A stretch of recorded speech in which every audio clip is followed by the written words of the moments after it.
É muito forte. E a gente vai falar um pouquinho, vou começar falando sobre avivamento.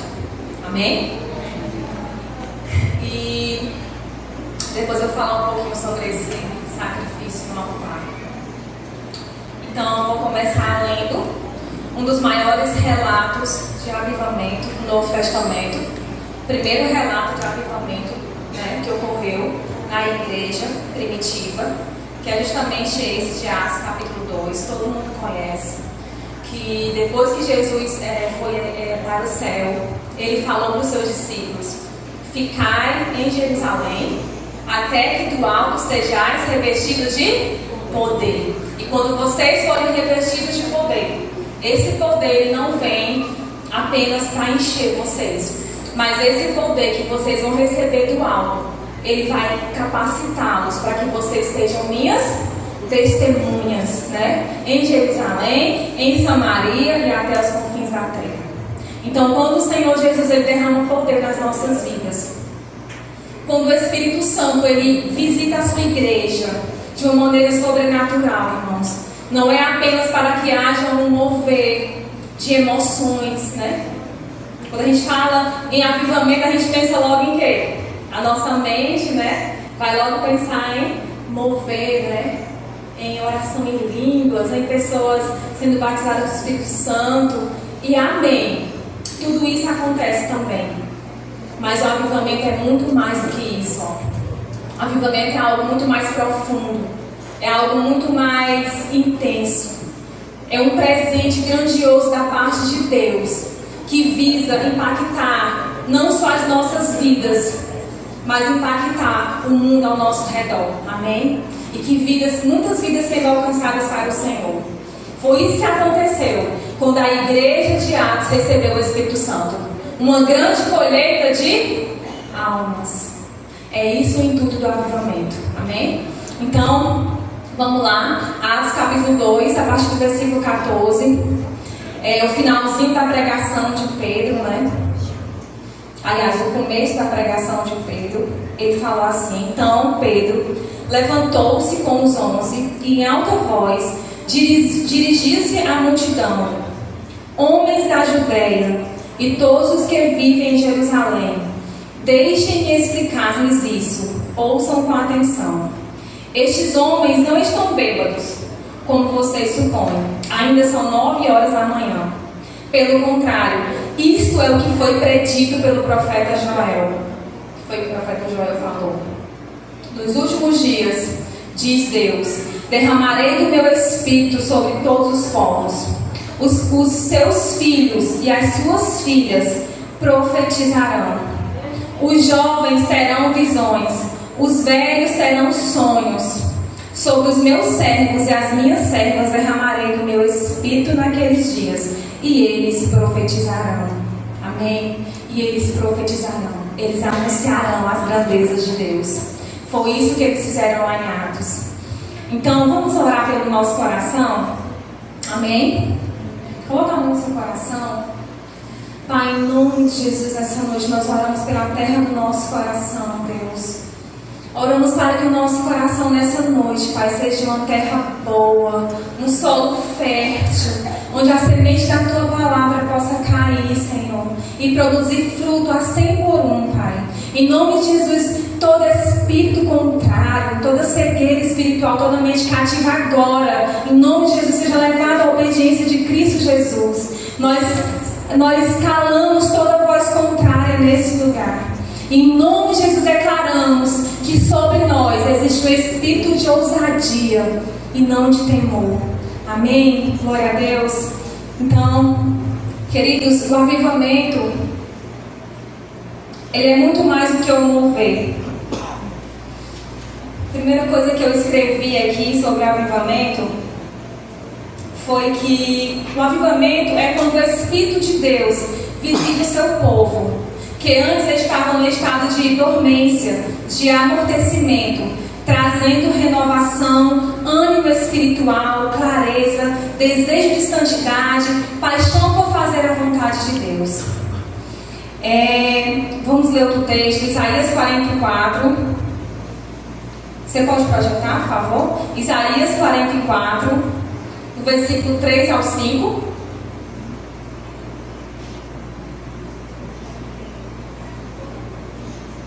Porque derramarei água sobre o sedento e torrentes sobre a terra seca. Derramarei o meu espírito sobre a sua prole e a minha bênção sobre os seus descendentes. Pode continuar. Eles brotarão como relva nova, como salgueiro junto a regatos. Um dirá, pertenço ao Senhor. Outro chamará a si mesmo pelo nome de Jacó. Ainda outro escreverá na própria mão, sou do Senhor, né? Em algumas versões, do Senhor. E tomará para si o nome de Israel. Amém? Aqui também um texto sobre a promessa do avivamento que Deus tem para cada um de nós, queridos. Lá em Atos, quando Pedro ele subiu, quando eles foram cheios do Espírito Santo e começaram a falar em outras línguas, as grandezas de Deus, e algumas pessoas falaram, nossa, o que está acontecendo? Eles estão falando nas nossas próprias línguas. A gente é de outras nações, a gente está ouvindo eles falando as grandezas de Deus no nosso dialeto. E alguns zombavam, eles estão bêbados. Então Pedro se levanta e prega o seu primeiro sermão. E aí nós vamos ver a diferença de alguém que ainda não tinha recebido o poder do Espírito Santo para alguém que recebe. Pedro, um homem que era covarde, né? Que traiu Jesus, no momento mais difícil da vida do mestre, ele fica tão cheio do Espírito Santo, irmãos. Ele se levanta com tamanha ousadia e ele ministra o seu primeiro sermão, que é justamente esse que eu li agora. Nós não estamos bêbados. Está acontecendo hoje o que Deus prometeu através do profeta Joel, que ele derramaria do seu Espírito sobre toda a carne. Amém? E aí nós vemos também a profecia de Isaías, onde Isaías fala que ele derramará essa torrente de água sobre aqueles que são sedentos. Nós podemos extrair algumas verdades desses textos. E eu vou começar a falar quatro características sobre esse texto. Primeira coisa, irmãos, que eu quero falar é que o avivamento ele é uma promessa de Deus. Amém? Ele é uma promessa de Deus. Foi Ele que prometeu. E a palavra do Senhor diz que ele não é homem para mentir, e nem filho do homem para se arrepender. Quando Ele promete, Ele cumpre.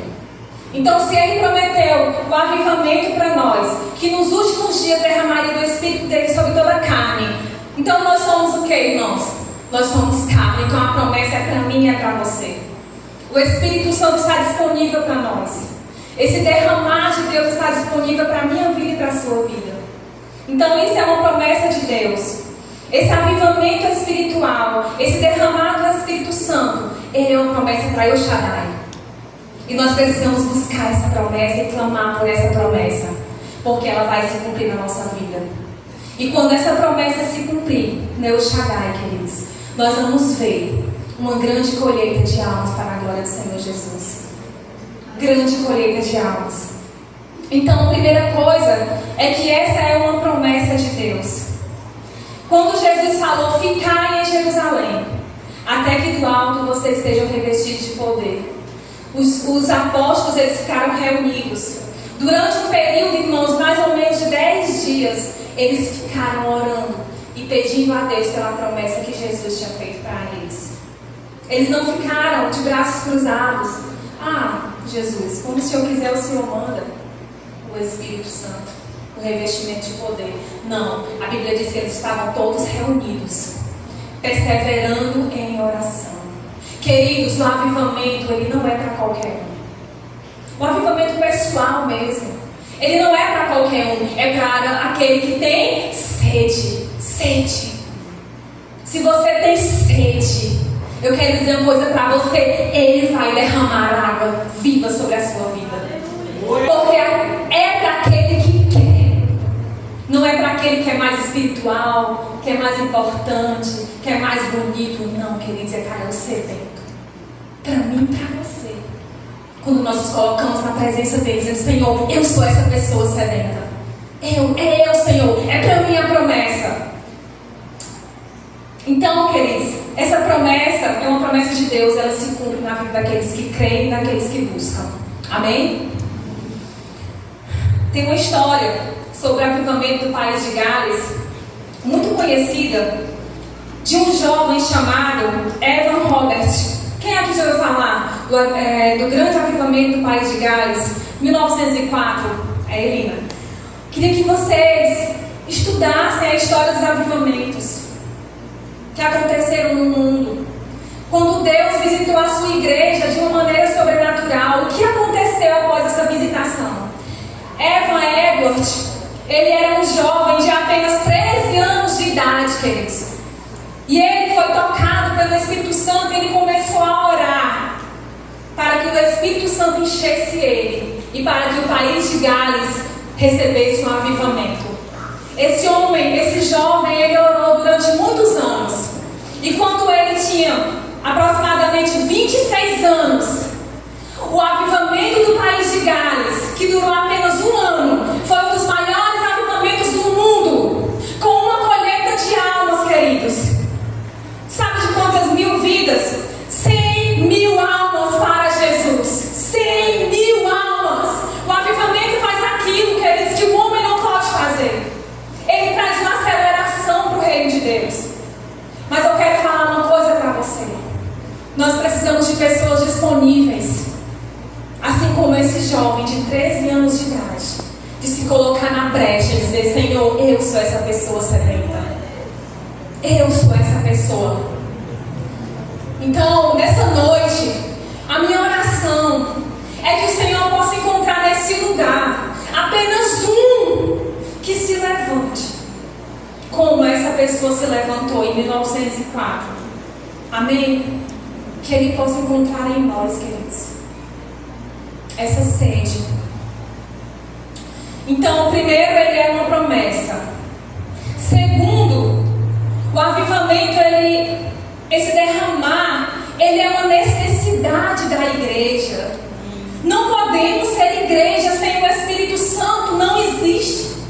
Não existe. A igreja nasceu com ele. Jesus, ele disse: é necessário que eu vá, porque se eu não for, o Espírito não vem. Não existe igreja sem a pessoa do Espírito Santo. O Espírito Santo, ele não é uma força, ele não é um poder. Ele é o próprio Espírito de Jesus Cristo, que habita dentro de mim e de você.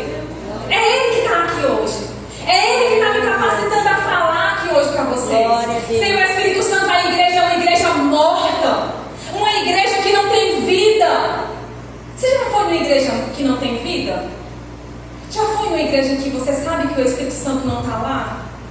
Queridos, é horrível. Mas aqui não, aqui a gente tem Ele. Porque a gente valoriza, a gente ama Ele. Então, o Espírito Santo, ele é necessário para a igreja. E nós precisamos a cada dia mais ser dependentes dEle e clamar por Ele. Porque é Ele que faz todas as coisas, queridos. Lá em Atos capítulo 2, a Bíblia fala que Deus foi acrescentando as pessoas naquela igreja. É o Espírito Santo que salva, que convence do pecado. Às vezes a gente quer usar tantas estratégias para alcançar uma pessoa para Jesus. E a estratégia de Deus não mudou, é a mesma. É a oração, é o Espírito Santo. Só Ele pode nos convencer. Foi Ele que nos convenceu, foi Ele que nos atraiu, queridos. Nós não estamos aqui porque nós somos bons. Nós estamos aqui porque um dia o Espírito Santo falou no nosso coração e nos atraiu. É Ele que faz todas as coisas, Ele é necessário. Mas às vezes a gente quer viver a nossa vida independente do Espírito Santo. A gente quer fazer na nossa força. O pastor Paulinho sempre fala para mim: Regi, o nosso maior problema é que a gente acha que é na nossa força. E não é. É Ele. Tudo é dele. Amém? Que a gente não venha esquecer disso. Nós precisamos buscá-lo. Nós precisamos estar na presença dele, ouvir as suas direções.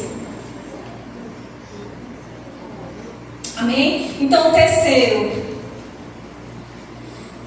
Eu ia falar um pouco sobre outro avivamento muito importante, eu vou falar. O avivamento que aconteceu na África do Sul, irmãos. Alguns irmãos se reuniram para orar por avivamento, para que o Espírito Santo viesse, né? Assim como a gente ora às vezes aqui no culto. Mas, irmãos, eles não oraram meia hora. Eles não oraram um dia. Eles não oraram um mês. Eles oraram 14 anos pelo avivamento sem parar. Porque eles sabiam que daquilo dependia a vida deles. O nosso problema é que a gente tem muitas muletas que nos apoiam. E essas muletas nos roubam de depender de Deus. Mas tem algumas igrejas que ou dependem do Espírito Santo, ou elas são mortas, são exterminadas. E aí então eles vão orar. E esse grupo de pessoas orou durante 14 anos. Nos últimos 3 anos, eles começaram a orar 3 vezes ao dia pelo avivamento. E nos últimos 3 meses desses 14 anos, já não tinham mais palavras, apenas lágrimas de arrependimento. 3 meses chorando de quebrantamento e arrependimento diante do Senhor. E o Espírito Santo veio. E quando o Espírito Santo veio, ele fez uma transformação tão grande naquela nação. Foi uma colheita de almas tão grande, irmãos, que a história diz que os feiticeiros da África, que são terríveis, né? Se vocês já ouviram um vídeo no YouTube, eles voam. Gente, eles voam. Eles matam as pessoas de machado voando. Eu já vi vários testemunhos de pastores, né, menina? Os feiticeiros da África são terríveis. A magia negra é um grau terrível. Esses caras, eles vinham chorando de noite, batendo na porta dos pastores, pedindo para se converter. É isso que o avivamento faz. O avivamento, ele traz salvação, convicção de arrependimento. E todo avivamento é precedido de um arrependimento, na minha e na sua vida. Não existe avivamento sem arrependimento. Não existe. Todo avivamento, ele começa com uma pessoa que entendeu que ela é pobre e necessitada, que ela não é nada sem Deus. E ela começa a orar, clamando pela presença dele. Amém? E eu e você podemos ser uma dessas pessoas que pode trazer o avivamento para a nossa vida, para a nossa igreja, para a nossa nação, para a nossa família, na nossa casa. Eu tenho orado, sabe? Para que Deus toque a minha casa. Porque somente Ele pode nos livrar desse presente século mau. Somente Ele pode alcançar os nossos filhos, queridos. Pode livrar nossa família. Somente o Espírito Santo pode convencer nossos familiares do pecado. Nós precisamos desesperadamente orar. Eu sou a primeira pessoa que preciso. E todos nós aqui. Amém? 4. O Espírito Santo, o derramado do Espírito Santo, o avivamento, ele traz resultados extraordinários na igreja. A gente está vendo aqui, né? Atos capítulo 2, primeiro sermão de Pedro. Foram 3.000 almas, foi? 3.000 pessoas. Quando Pedro terminou de falar que Jesus Cristo era o Senhor, era Jesus, era o Messias, e que vocês tinham crucificado Cristo, eles ficaram desesperados. Senhor, Pedro, o que nós faremos? Eles ficaram angustiados. Porque quando você prega na unção do Espírito Santo, a alma das pessoas fica angustiada, o arrependimento ele começa a vir, o quebrantamento. E elas disseram: o que faremos? E Pedro diz: arrependei-vos, para que sejam cancelados os vossos pecados, e recebei o dom do Espírito Santo, porque a promessa é para todos nós. O avivamento ele traz convicção de arrependimento. Somente o Espírito Santo, irmãos. Sabe o que eu falo para Deus? Senhor, se for para você, não for comigo. Se a tua presença não for comigo, não me deixa subir no púlpito, Senhor. Porque eu não estou aqui para entreter ninguém, irmãos. Eu não estou aqui para entreter vocês de maneira nenhuma. Eu não vim aqui para ser um entretenimento, nem para aparecer. Pelo contrário, eu queria estar escondida ali atrás. Mas eu vim aqui para dizer para vocês que eu e você, nós precisamos despertar. Despertar. Nós precisamos desesperadamente buscar o Senhor enquanto nós podemos achar. Amém?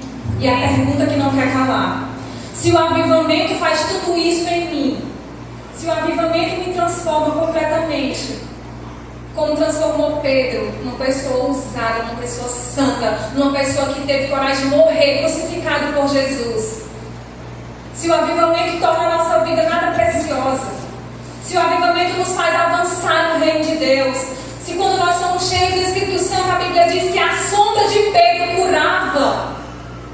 Paulo, os lenços que Paulo tocava,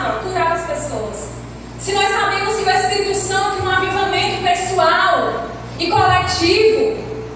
Faz tudo isso, a pergunta que não quer calar: por que é que nós não estamos buscando um avivamento pessoal e coletivo?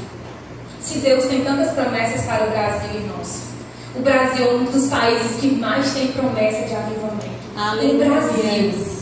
O Brasil, queridos, é profetizado em todas as nações da terra como o país do avivamento. O último avivamento da terra será aqui na nossa nação. Mas por que ele ainda não aconteceu? Talvez porque a igreja não está clamando, não está valorizando as promessas de Deus. Então, por que o avivamento não chega na nossa vida? Primeira coisa que eu escrevi, isso aqui não é da Bíblia, tá? Foi eu que escrevi, que eu tenho para mim. São alguns motivos pelo qual a gente não vive o nosso avivamento pessoal e nem o nosso avivamento ainda coletivo. São apenas algumas razões, né? Claro. Primeira coisa que eu coloquei: as distrações, que nos leva a negligenciar as promessas de Deus. As distrações que nos levam ao pecado. Quantos de nós estamos distraídos do nosso propósito, distraídos de buscar o Senhor, vivendo o cristianismo de qualquer jeito? Quantos de nós estamos apenas ocupando lugar no banco de uma igreja, mas a nossa vida já não tem mais o desejo pelo Senhor, já não tem mais a sede pelo Senhor, porque as distrações nos roubaram do propósito? Sabe, queridos, o diabo é sagaz. Ele já entendeu que o crente não cai muito no pecado mais. Os crentes, eles já ouvem tanta palavra que eles já estão mais vigilantes quanto ao pecado. Então ele muda a estratégia e ele nos leva, ele nos arrasta para longe de Deus através das distrações. Sabe, você que é jovem, eu sei que são muitas coisas que querem roubar os seus olhos de Deus. Mas eu quero dizer para você uma coisa: não desista de lutar pela sua vida de oração. O David Garvey, ele falou uma coisa que marcou muito a minha vida, irmãos. Eu guardo poucas coisas que eu ouço, e essa eu guardei no meu coração, eu tenho lutado por ela. Ele disse que a primeira batalha espiritual que nós enfrentamos é a batalha por guardar o nosso lugar de oração. O nosso lugar de oração é o primeiro lugar que o diabo vai tentar nos roubar. E se ele nos rouba do nosso lugar de oração, ele acaba com todo o resto. Porque o nosso lugar de oração é o lugar onde o Senhor, ele nos fala conosco. É o lugar onde o Senhor nos ensina. É o lugar onde o Senhor nos convence. É o lugar onde o Senhor nos trata. É o lugar onde o Senhor reafirma nossa identidade. Então o diabo, ele vai batalhar para nos roubar do lugar de devoção diária, da nossa devoção diária. E às vezes não vai ser com coisas ilícitas, mas vai ser com coisas lícitas. Então vigia. Vigia, não deixe que o inimigo tirar você do seu lugar de oração. Amém? Cuidado com as distrações. Segunda coisa, as preocupações dessa vida, irmãos. As nossas emoções, as nossas ansiedades. Quem aqui está sendo muitas vezes roubado do propósito por conta de ansiedades, preocupações? Eu. Muitas vezes, queridos, o inimigo, ele lança tantas coisas na nossa vida para nos distrair do propósito de Deus. E a gente acaba se preocupando tanto com tantas pessoas, com tantas coisas, querendo ser Deus para resolver a vida de todo mundo. E a gente sai desse lugar de dependência do Espírito Santo. Quantas vezes as nossas emoções têm nos lançado em lugares que Deus não quer que a gente esteja? Olha, eu estava meu emocional tão ruim esses dias, irmãos. E eu estava orando a Deus: Deus, me ajuda. Eu preciso sair desse lugar. E Deus falou assim comigo: Regina, olha, eu estava varrendo na casa. E Deus falou assim comigo: Regina, o justo viverá pela fé, não pelas suas emoções. Eu disse: oi, Deus. Amém. Às vezes a gente precisa sair desses lugares que o inimigo quer nos lançar no quarto escuro, numa depressão, numa ansiedade. Nós temos que nos lembrar: o justo viverá pela fé. A fé, aquilo que nós não podemos ver, mas que nós cremos que o Senhor já está escrito na sua palavra. Pela fé nós temos que crer que nós iremos avançar. Amém. Sabe, Elias, queria muito compartilhar isso com vocês, que Deus ministrou no meu coração. Não tem muito a ver com, não tem a ver com o tema, mas eu quero falar sobre essa questão das emoções. Elias, ele estava vivendo um grande avivamento nacional, não é verdade? Quando Elias, ele foi lá e confrontou os profetas de Baal, e aqueles profetas foram humilhados. Eles se cortavam, eles gritavam, e o Deus Baal não mandou fogo. Detonou o Deus Baal, humilhou. Elias ainda zombou, né? Cadê? Fala mais alto, ele está dormindo. Elias tirou onda. E ele, quando ele colocou, a primeira coisa que Elias fez, ele consertou o altar do Senhor que estava em ruínas, né? Ele consertou o altar. Primeira coisa, consertar o altar. Elias colocou o holocausto. Elias derramou água. E ele fez uma simples oração ao Senhor. Responde, Senhor, para que todos saibam que o Senhor é Deus. E Deus respondeu com fogo e consumiu o holocausto de Elias. E todo aquele povo caiu sobre o seu rosto e gritou: só o Senhor é Deus, só o Senhor é Deus. Aquela nação estava vivendo o pior nível de idolatria. No fundo do poço. O Deus deles era Baal. Elias trouxe um grande avivamento para Israel. Não trouxe? Ou não? Um dos maiores avivamentos da Bíblia, no Antigo Testamento. Mas quando Elias trouxe esse avivamento, pouco tempo depois ele foi ameaçado pela mulher chamada Jezabel. E Elias ficou com medo. As emoções de Elias, elas foram lá para baixo. E Elias se escondeu numa caverna e pediu a morte a Deus. Ele disse: Deus, tira a minha vida, já basta. Eu não sou melhor do que ninguém. O que eu quero dizer para você? As nossas emoções, elas são voláteis. Fala assim. Elas variam. É por isso que a gente não pode andar guiado pelas nossas emoções. A gente precisa andar guiado pela palavra de Deus. Amém? Elias, ele era um grande homem de Deus. Ele estava vivendo um grande avivamento. Mas as próprias emoções dele o arrastaram para um lugar de tristeza, de angústia, até mesmo de depressão, né? Então a gente tem que ter cuidado com as nossas emoções, irmãos. E as emoções, elas são um grande empecilho para a gente viver um avivamento também na nossa vida pessoal. Vocês concordam comigo? Amém? Porque a depressão e a ansiedade, ela é real, ela é a doença do século. E nós não estamos imunes disso. Nós cristãos não estamos imunes. Nós não somos super-homens. Nós não somos super-mulheres.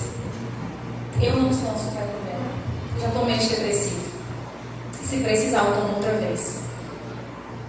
Eu não tenho vergonha de confessar. Desse avivamento, o excesso de amor a nós mesmos. Queridos, sabe uma coisa que Deus fala muito comigo? O nosso problema não é mais a idolatria. Eu não idolatro muito mais.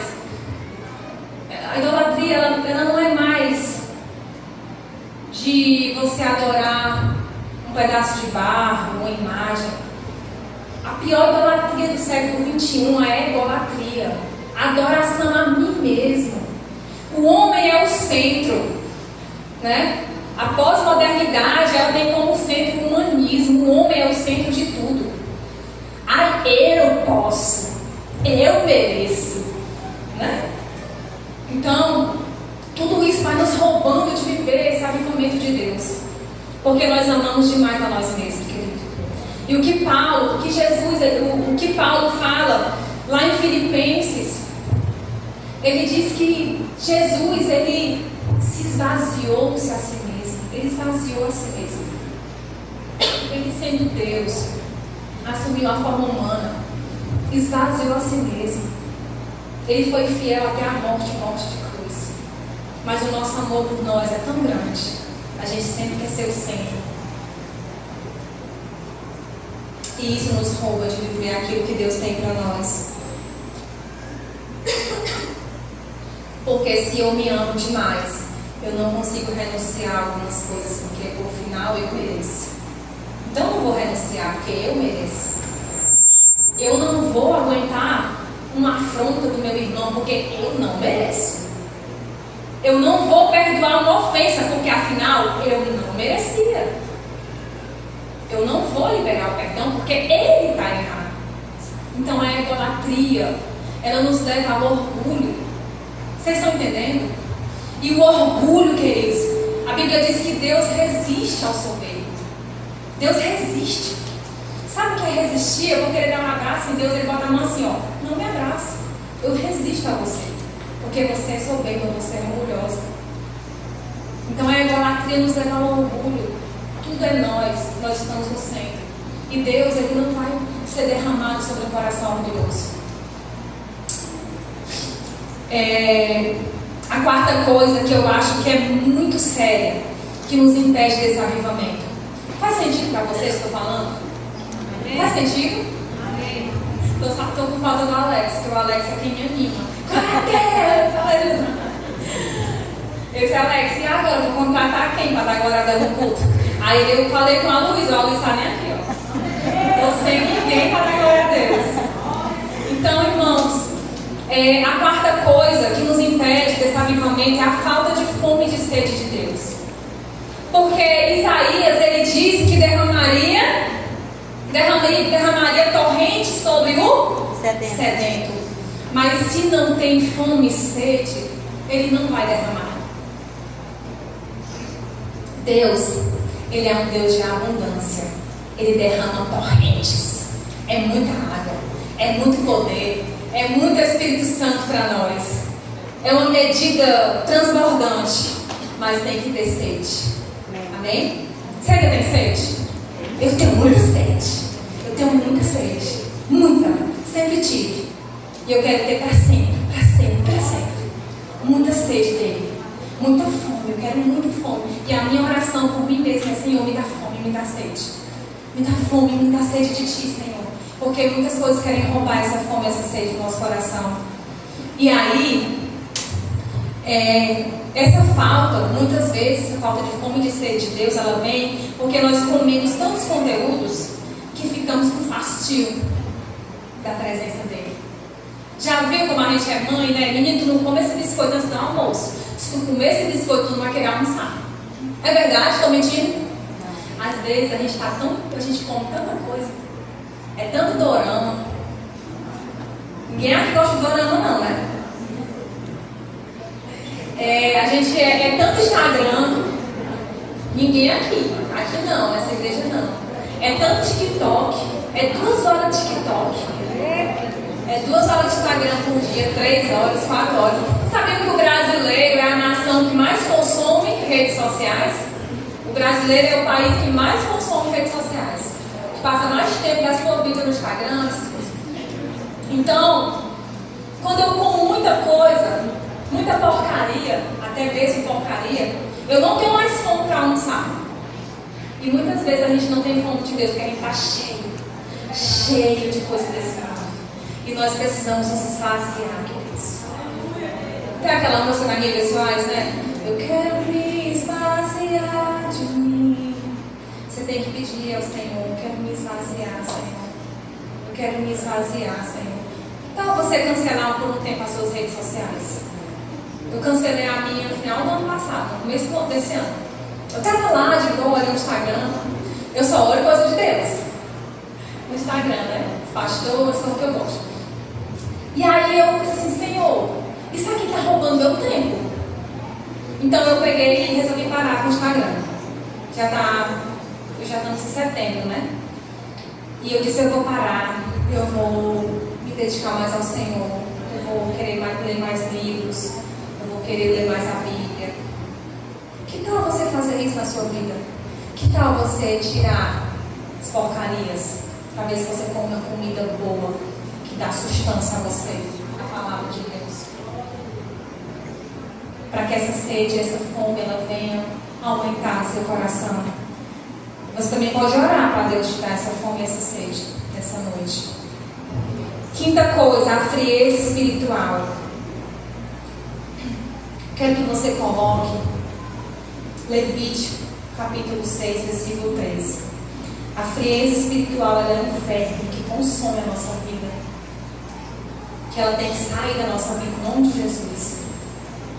Porque a palavra do Senhor diz que Jesus, ele diz que quem é morno ele tem vontade de vomitar. Não tem coisa pior do que a pessoa morta, irmãos. Nem Deus suporta. Ou você é quente, ou você seja logo frio. Porque morno não podemos ser. A gente precisa ser. Eu quero que vocês sejam assim, incendiados, né? Uma tocha.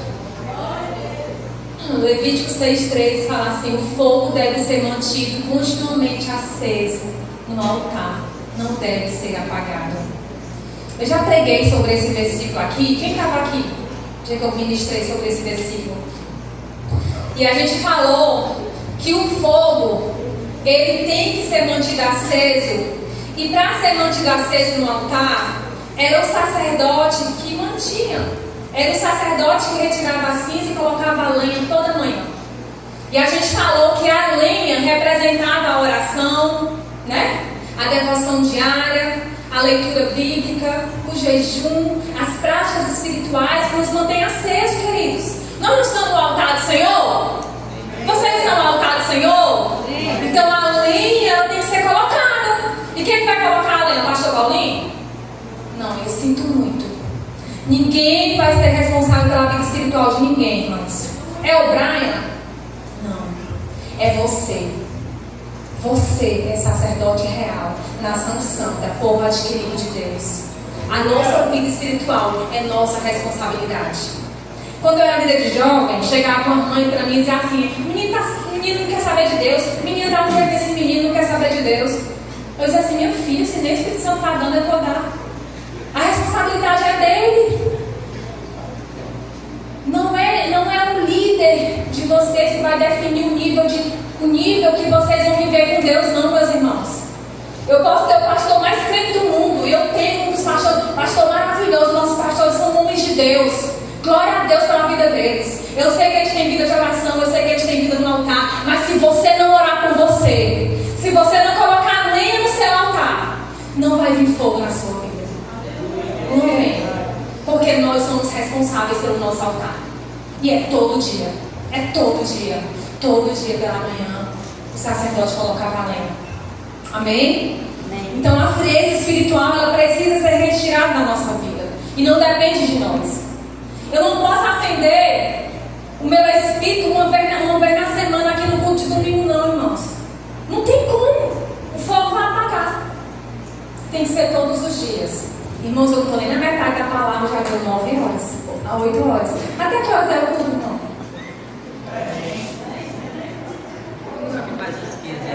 15? Ok, né? Então, queridos, mas eu tenho uma notícia para nós nessa noite. Talvez você chegou aqui só na misericórdia. Ninguém, né? Só tem gente muito crente aqui. Quem sabe a gente chegou aqui com o nosso pavio fumegando. Sabe aquele pavio, aquela lamparina? Vocês não tem de vocês não, lamparina, né? O pavio ficava só fumegando, estava acabando o azeite. A gente tem que botar mais óleo dentro da lamparina para o fogo se acender de novo. Talvez você chegou aqui hoje só na misericórdia. Estou só na misericórdia. Mas eu tenho uma boa notícia para nós nessa noite. O Senhor, Ele fala na sua palavra. Isaías 42:3. Coloca aí para a gente ler. Isaías 42:3.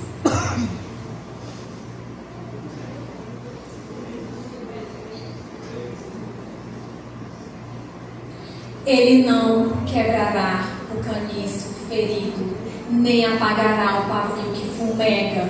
Com fidelidade fará justiça. Aleluia. Jesus está aqui nessa noite. Ele não apagará o pavio que fumega.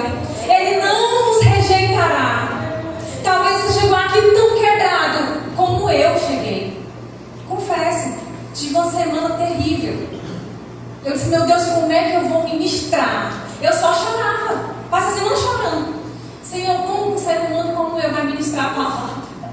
E Deus me deu essa palavra. Ele não apagará o pavio que fumega. Ele não nos rejeita. Ele não vai terminar de nos apagar. Não, Ele vai incendiar o nosso coração. Porque Ele deseja derramar água sobre o sedento. Se você tem sede, Ele está aqui nessa noite. Peça a Ele. Não é eu, é Ele. Ele, não precisa colocar a mão na sua cabeça, não precisa gritar, não precisa orar. Ele.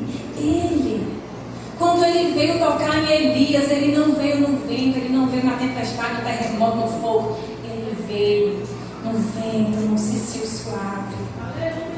Ele pode tocar ali no seu lugar.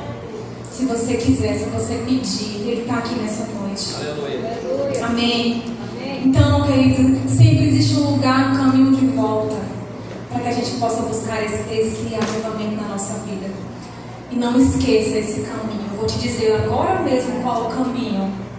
O caminho se chama arrependimento.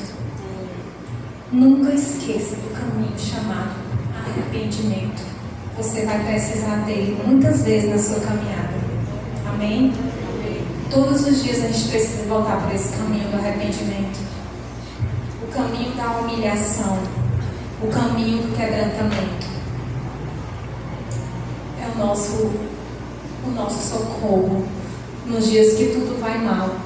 Nos dias que a gente está quebrado. Nos dias que a gente erra. Que a gente dá aquela vacilada federal. Que a gente pensa, não vai ser crente não, porque não dá mais para ser crente. Existe um caminho chamado arrependimento. Amém? E eu queria falar mais um pouquinho. Você deixa eu falar? Por favor. Só para a gente terminar. Tem uma história que o Luciano Subirá, não é eu essa palavra aqui não, essa parte aqui não foi eu, Luciano Subirá. Ele fala sobre como buscar mais de Deus, como ter mais de Deus, né? E o que nos impede de ter mais de Deus. Queria que você colocasse Isaías 6, do 1 a 8. Ele teve essa revelação na vida dele, eu achei muito legal essa revelação que ele teve. Sobre o porquê que a gente não busca mais de Deus na nossa vida. No ano da morte do rei Uzias, eu vi o Senhor assentado em um trono alto e exaltado, e as abas das suas vestes enchiam o templo. Continua. Acima dele estavam serafins, cada um deles tinha 6 asas, com 2 cobriam o rosto, com 2 cobriam os pés e com 2 voavam. E proclamavam uns aos outros: Santo, Santo, Santo é o Senhor dos exércitos, a terra inteira está cheia da sua glória. Ao som das suas vozes, os batentes das portas tremeram e o templo ficou cheio de fumaça. Então gritei: ai de mim, estou perdido, pois sou um homem de lábios impuros e vivo no meio de um povo de lábios impuros. E os meus olhos viram o Rei, o Senhor dos exércitos. Então, essa foi uma grande experiência que Isaías teve com o Senhor. Isaías já era profeta há muito tempo, mas só nesse dia ele viu o Rei da Glória. Só nesse dia ele teve um encontro com o Senhor.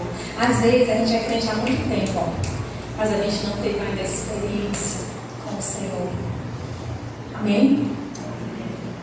E aí, Isaías, ele só teve essa experiência no ano que morreu o rei Uzias. E Luciano Subirá diz que Deus falou com ele que o fato de Isaías ter falado que aconteceu isso no ano que morreu o rei Uzias não era apenas um fato cronológico, era um fato que tinha impactado a vida dele. Por quê? Porque o rei Uzias era um grande homem, um grande rei. E Isaías tinha muita admiração por esse homem. Digamos que talvez Isaías tivesse um nível de confiança nesse homem. Amém? Como se esse homem funcionasse como uma pequena muleta também para ele, como uma referência para ele. E no ano que esse homem morreu, ele teve a visão do Senhor da Glória. E ele falou, o Luciano Subirá falou, que Uzias, ele não é só um personagem, né, nesse caso. Ele se torna uma figura profética. Uzias representa algumas coisas na nossa vida. Quem foi o rei Uzias na Bíblia? Ele foi um dos maiores reis de Israel depois de Davi. Um grande homem, conquistador de grandes batalhas. O rei Uzias, ele era um homem que ele buscava ao Senhor. Ele buscou ao Senhor. Mas lá em Crônicas diz que ele só buscou o Senhor. Quando começa a falhar, tem que estar maternal. Já vou terminar. Eu Eu já percebi, mas são sinais.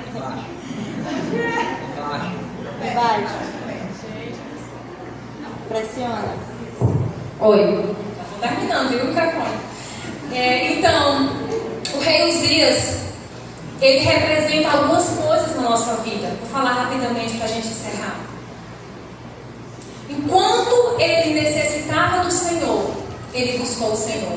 Mas quando o Senhor o fez prosperar e ele se tornou um grande rei, ele abandonou o Senhor. Alguém se identifica? Aqui não tem. Mas alguns cristãos, alguns crentes, só vêm para a igreja quando estão precisando do favor do Senhor, né? O rei Uzias representa isso na vida do crente. Quando nós buscamos ao Senhor por interesses. Quando nós buscamos ao Senhor pelo que Ele pode nos proporcionar de bom. Não por quem Ele é. Somente quando o rei Uzias morreu, Isaías teve um encontro com o rei da glória. Somente quando Uzias morrer na minha e na sua vida, nós teremos um encontro com o rei da glória. Uma experiência maior com o rei da glória. Uzias, ele representa a tendência do ser humano em querer usar a Deus como trampolim para conseguir o que ele quer. Sem ter nenhum desejo de ter uma aliança, um compromisso e uma rendição a Deus. Sabe? Às vezes, as pessoas só buscam a Deus no momento que estão passando por uma enfermidade. E quando elas são curadas, elas vão embora. Elas buscam a Deus quando elas querem que alguém da sua família saia de algum problema. E quando isso acontece, elas já viram as costas para Deus. Todo ser humano tem essa tendência, irmãos. Eu e você temos a tendência de usar o Senhor para fazer a nossa vontade. Mas eu quero falar uma coisa para você. Deus, ele não existe para fazer a vontade do ser humano. Nós fomos criados para fazer a vontade dele. Aleluia. Não podemos inverter as coisas, irmãos. O Uzias, ele simboliza a nossa autossuficiência, o orgulho, a falta de comprometimento, de não corresponder com as intervenções de Deus. Sabe o que foi que Uzias fez quando ele conseguiu tudo que ele queria do Senhor? Ele abandonou o Senhor. O coração dele encheu-se de orgulho, a ponto de ele entrar no templo, no lugar santo, e querer queimar incenso ao Senhor como se ele fosse um sacerdote. E aí os sacerdotes do Senhor foram lá e confrontaram Uzias. Você não pode queimar incenso, isso é um ofício sacerdotal, você está quebrando a lei do Senhor. E ele teimou com os sacerdotes, e o próprio Senhor feriu ele, e ele ficou leproso e morreu, né? Morreu, foi afastado e morreu de lepra. Uzias precisa morrer na minha e na sua vida. E quem vai matar Uzias é o Senhor. Mas para Uzias morrer, para o nosso orgulho morrer, para a nossa autossuficiência morrer, nós temos que confrontá-la. Nós precisamos confrontar nossas atitudes erradas, nossas intenções erradas. Porque, amados, a vida cristã não é sobre o que eu faço. É sobre por que eu faço o que eu faço. Qual é a minha intenção? Muito bem, eu vou evangelizar, adoro evangelizar. Qual é a sua intenção? Por que você vai evangelizar? Para aparecer? Ou é para ganhar almas para Jesus? Muito bem, vou fazer um congresso lindo. Por que você vai fazer um congresso lindo? É para o nome dele ser exaltado, ser conhecido? Ou é para você dizer que você tem um lindo ministério? Uzias representa tudo isso na nossa vida, irmãos. As nossas intenções erradas. E elas precisam morrer. Elas precisam ir para a cruz. Elas precisam ser confrontadas. Amém? Elas precisam ser arrependidas, ser abandonadas. E só Deus pode nos libertar de Uzias. Só Deus. A gente não pode mudar. Porque às vezes a gente se pega pensando coisa que misericórdia. Se eu dou só esse pensamento. Porque a nossa natureza é caída. Todos os dias Uzias tem que morrer. Todos os dias nós temos que ir para a cruz. Todos os dias nós temos que estar na presença do Senhor. Amém? Todos os dias, queridos. O avivamento, ele vem. O Senhor, ele vem. Ele vem. Porque Ele prometeu. Aleluia. Mas nós precisamos tomar uma postura. Uma postura que confia, que apressa a vida dEle, que ora, que se entrega. O fogo arderá continuamente no altar. Mas é quando nós formos um sacrifício vivo, santo e agradável a Deus. Amém. Fique em pé do seu lugar. Deixa o pastor Paulinho para fazer a oração encerrando. Muito obrigado pela oportunidade. Espero que vocês tenham entendido a palavra. Vocês entenderam? Amém.